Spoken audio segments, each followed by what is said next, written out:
अच्छा, नायब सैनी से आप खुश हो या नहीं हो? बिल्कुल।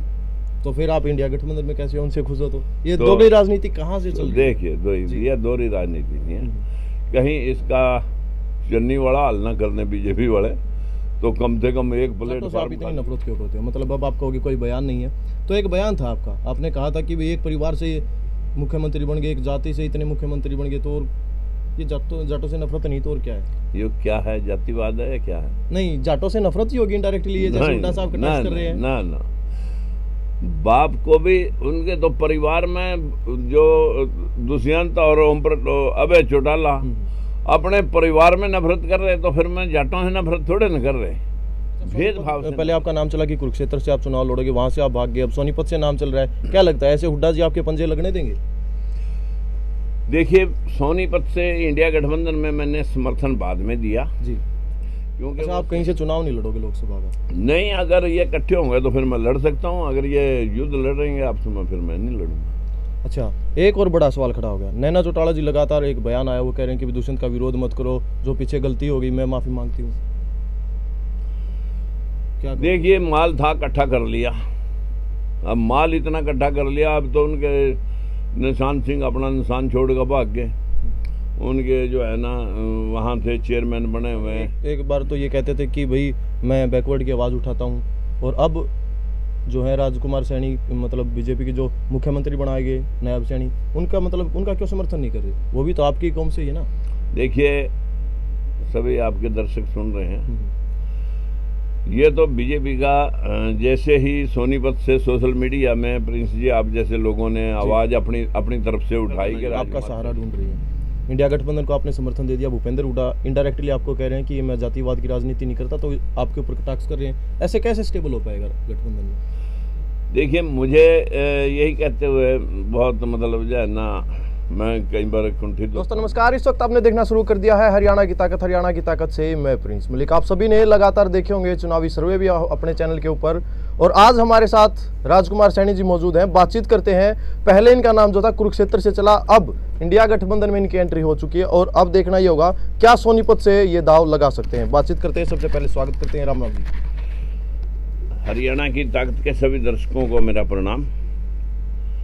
और मलिक साहब, मैं सिर्फ इतनी बात कहने के लिए, आज तो मैं अपने सरपंच साहब सुंदर भाई के पिताजी यहाँ थोड़ा पेशेंट हैं, तो उनका पता लेने के लिए आया था, लेकिन आप आए। जनता को दो शब्द कहने के लिए मैं आपको निवेदन करता हूँ कि भाई जो भी इस चैनल को देख रहे हैं, अगर आप चाहते हैं कि हरियाणा के अंदर किसान की, मजदूर की, महंगाई की, भ्रष्टाचार की, बेरोजगार बच्चों की रोजगार की जो मुद्दे थे, अगर मैं मुद्दों की बात करूं तो फिर ये पाखंडी कहीं ठहरेंगे नहीं, क्योंकि इनके राज्य में जो भाषण हुए थे कि हम काला धन सारा ले आएंगे, उससे बहुत पैसे जो है ना 15-15, 20-20 लाख खाते में आ जाएंगे। 2 करोड़ नौकरियां की बात इन्होंने की थी, किसान की आमदनी दोगुनी करने की बात की थी, महंगाई भ्रष्टाचार पर अंकुश डालने की बात की थी कि हम 75 के पेट्रोल को, डीजल को 35 रुपए में बेच देंगे, सिलेंडर 450 से 300 में बेचेंगे, वो 3 गुने हो गए। और बेरोजगार युवाओं की हालात ये है कि उनके हर रोज पुलिस लाठीचार्ज होते हैं, जब पेपर देने जाते हैं, जब लाइनों में कहीं देखने के लिए जाते हैं। पूरे देश के किसान हताश हैं एमएसपी को लेकर के, और हजारों किसान मर गए।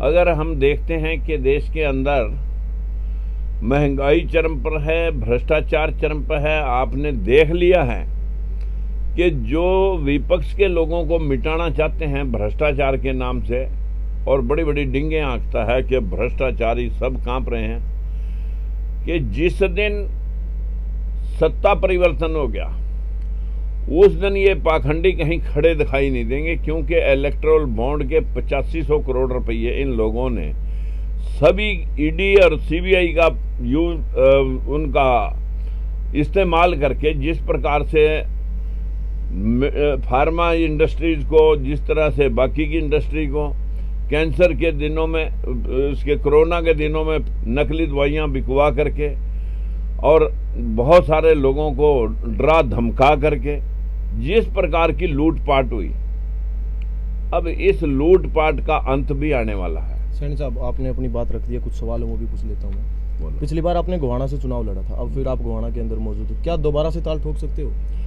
देखिए, मेरी अपनी एक पार्टी है, मैंने अपनी पार्टी का इंडिया गठबंधन को समर्थन दिया है जी। और गठबंधन की एक रीत नीति होती है, उस रीत नीति में एडजस्टमेंट किसी की मनमानी नहीं चलती, एक दूसरे को मान करके चलना पड़ता है। अच्छा, बीजेपी वाले कह रहे हैं आपने कांग्रेस को मतलब एक प्रकार से अपना समर्थन दे दिया, गुटबाजी है कांग्रेस के अंदर, आपने कहा था कि मैं इन चारों को इकट्ठे कर दूंगा। कौन सा ऐसा मंत्र है जो ये चार इकट्ठे हो जाएंगे?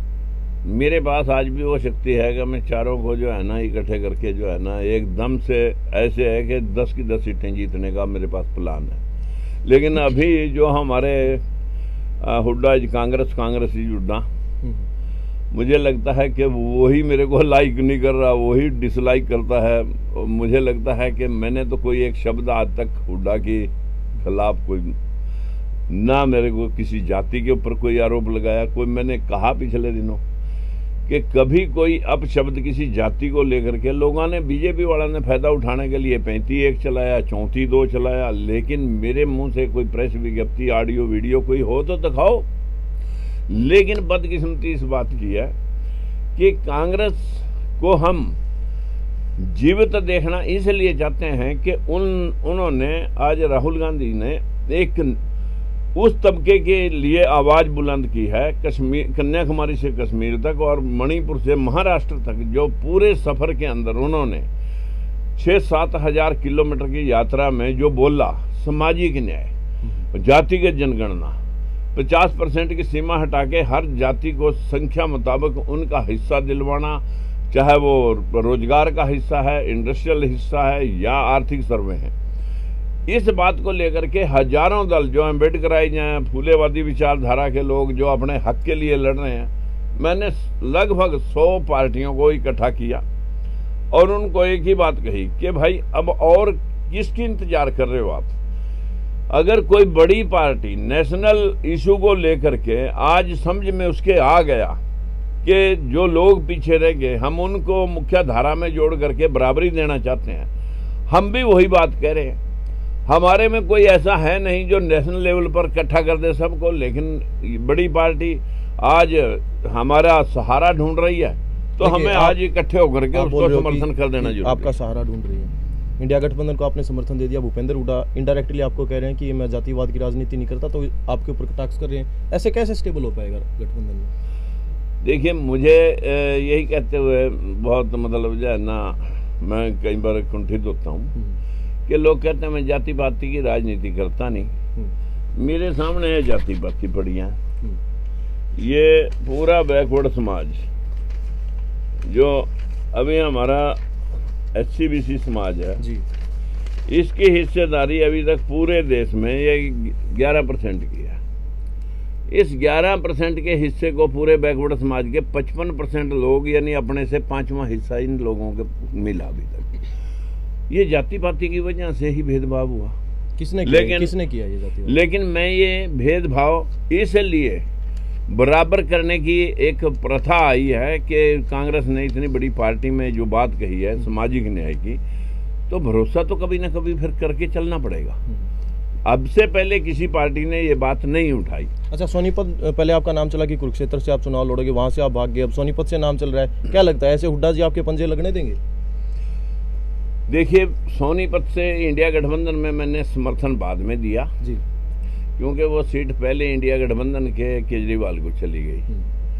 अब जब हम समर्थन कर रहे हैं तो हमें बराबर खड़ा होना, हम अपनी पार्टी का कैंडिडेट उतारना, तो हम अपनी बात को कह करके बेमुख होते हैं। लेकिन मैंने सोनीपत में भी एक बार भी मैंने कंडीशन रख करके कि मुझे टिकट देंगे तो ही मैं समर्थन दूंगा। मैंने समर्थन दिया है उनके उस वक्तव्य पर और इस घोषणा पत्र के अकॉर्डिंगली कि भाई आप सामाजिक न्याय की बात कर रहे हैं तो यही लड़ाई हम लड़ रहे हैं, तो हमारा बिना अनकंडीशनल समर्थन आपको है और पूरे इंडिया में 104 पार्टियां हम आपका बिना किसी स्वार्थ के, बिना किसी कंडीशन के आपका समर्थन करेंगे पूरे। अच्छा, राजकुमार सैनी एक बार तो ये कहते थे कि भाई मैं बैकवर्ड की आवाज़ उठाता हूँ, और अब जो है राजकुमार सैनी, मतलब बीजेपी के जो मुख्यमंत्री बनाए गए नायब सैनी, उनका मतलब उनका क्यों समर्थन नहीं कर रहे? वो भी तो आपकी कौम से ही है ना। देखिए, सभी आपके दर्शक सुन रहे हैं, ये तो बीजेपी का जैसे ही सोनीपत से सोशल मीडिया में प्रिंस जी आप जैसे लोगों ने आवाज अपनी तरफ से उठाई कि राजकुमार सैनी कांग्रेस की तरफ जो है ना समर्थन लेके जा रहे हैं, तो सोनीपत से चुनाव लड़ सकते हैं, इतना भर कहा था। इतने में बीजेपी के पसीने छूट गए कि कहीं ऐसा ना हो 50% राजकुमार के साथ समाज भी और बैकवर्ड भी जुड़ा हुआ है, ये 50% लोग अगर उधर घूम गए तो अपनी 10 की 10 सीटें हार जाएंगी। आनन फानन में उन्होंने एक तीर से 5 निशाने साध दिए। पहला निशाना, जब तक वो बोले नहीं, जब तक वीरेंद्र सिंह निकल करके बीजेपी से उसका बेटा कांग्रेस में नहीं गया, उस दिन बोले जिस दिन वो चला गया, फिर उन्होंने दुष्यंत को समझाया कि आपका मुद्दा विधानसभा का है, लोकसभा का है नहीं, अब तो आप बेचारे बन जाओ और कहो कि बीजेपी ने मुझे धोखा दिया है और मेरे से गठबंधन तोड़ा है और आप जाटों का वोट डिवाइड करो। नैना चौटाला जी कह रहे हैं मैं अब पूरे कर दूं इस बात। दूसरा निशाना, मनोहर लाल खट्टर से हर वर्ग दुखी था, सारे सरपंच नाराज हैं, सफाई कर्मचारी नाराज हैं, ओल्ड पेंशन स्कीम वाले कर्मचारी नाराज हैं, कच्चे कर्मचारी नाराज हैं, बेरोजगार युवा नाराज हैं और किसान नाराज हैं। अब इसका इलाज क्या करें?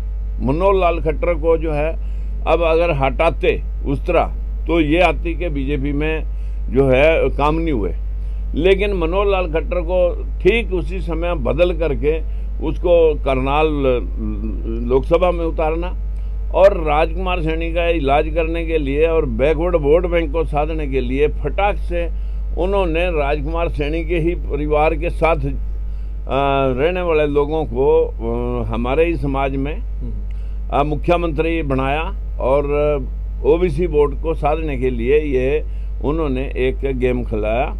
ये ऐसा बहुत बारी किया है पार्टियों ने, पंजाब में भी किया था, इधर हरियाणा में कई बार बंसीलाल की जगह भजनलाल भेजे, भजनलाल की जगह बंसीलाल भेजे, तो कई बार करते हैं लोग। तो नायब सैनी से आप लेकिन दूसरी साइड में राजकुमार सैनी के समाज के बड़े वोट बैंक का, उस वोट बैंक को भी साधना है, ओबीसी वोट बैंक को भी साधना है, राजकुमार सैनी को भी रोकना है। इन दो निशाने, और एक निशाना एंटी इनकम्बेंसी का खट्टर का और दूसरा जो है ना चौथा जो है ना दुष्यंत चौटाला का, और पांचवा निशाना उसी दिन उन्होंने साधा। उस दिन इलेक्टोरल बॉन्ड को लेकर के फैसला है सुप्रीम कोर्ट से कि हमें नहीं पता, हमें तो तुरंत हिसाब चाहिए, तो वो नेशनल इश्यूज ना बन जाए, तो हरियाणा के फेरबदल में वो खबर फूस हो गई। तो ये 5 निशाने रणनीतिकारों ने साध लिए।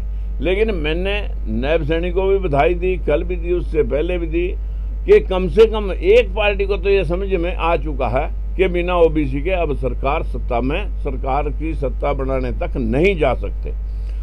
और जब समझ में आ गया तो उसी नीति निर्धारण के तहत हम कांग्रेस से भी यही जो आज प्रॉपर हर जगह हर स्टेज से वो कह रहे हैं कि हम जातिगत जनगणना करा के सभी जातियों को साधने का काम करेंगे, तो फिर हम अलग अलग मंचों से क्यों ना हम सीधा समर्थन दें। अच्छा, आप कहीं से चुनाव नहीं लड़ोगे लोकसभा का? नहीं, अगर ये इकट्ठे होंगे तो फिर मैं लड़ सकता हूँ, अगर ये युद्ध लड़ रहे हैं आपसे में फिर मैं नहीं लड़ूंगा। अच्छा, एक और बड़ा सवाल खड़ा हो गया। नैना चौटाला जी लगातार एक बयान आया, वो कह रहे हैं कि दुष्यंत का विरोध मत करो, जो पीछे गलती हो गई मैं माफी मांगती हूँ। क्या देखिए, माल था इकट्ठा कर लिया, अब माल इतना इकट्ठा कर लिया, अब तो उनके निशांत सिंह अपना निशान छोड़ कर भाग गए। उनके जो है ना वहाँ से चेयरमैन बने हुए नारनौल में, वो भी 100 लोग भाग गए उनकी पार्टी के। अब माल इकट्ठा करने के पता नहीं इनको कितनी भूख है। पहले अंदर रह के आए परिवार, लेकिन अभी भी डर नहीं लगता। लोग जो है ना 10% 5% जैसा भी कोई मिला, मतलब पूरे हर डिपार्टमेंट में हिस्सेदारी सुनिश्चित है। जाटों से आप इतनी नफरत क्यों करते हो? मतलब अब आप कहोगे कोई बयान नहीं है, तो एक बयान था आपका, आपने कहा था कि एक परिवार से मुख्यमंत्री बन गए, एक जाति से इतने मुख्यमंत्री बन गए, तो और ये जाटों से नफरत नहीं तो और क्या है? ये क्या है, जातिवाद है क्या है? नहीं, जाटों से नफरत ही होगी इनडायरेक्टली, ये जैसे उल्टा साहब कटाक्ष कर रहे हैं। ना बाप को भी उनके तो परिवार में जो दुष्यंत और अभय चौटाला अपने परिवार में नफरत कर रहे, तो फिर मैं जाटों से नफरत थोड़े न कर रहे।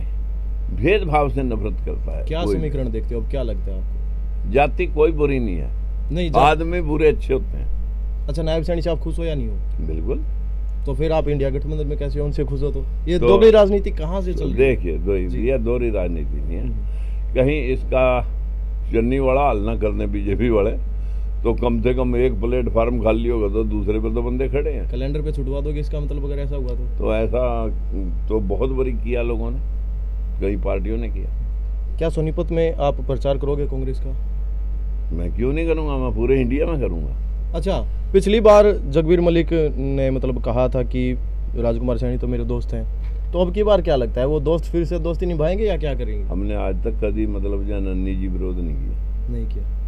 अच्छा, क्या समझते हो, बीजेपी 400 पार का नारा दे रही है?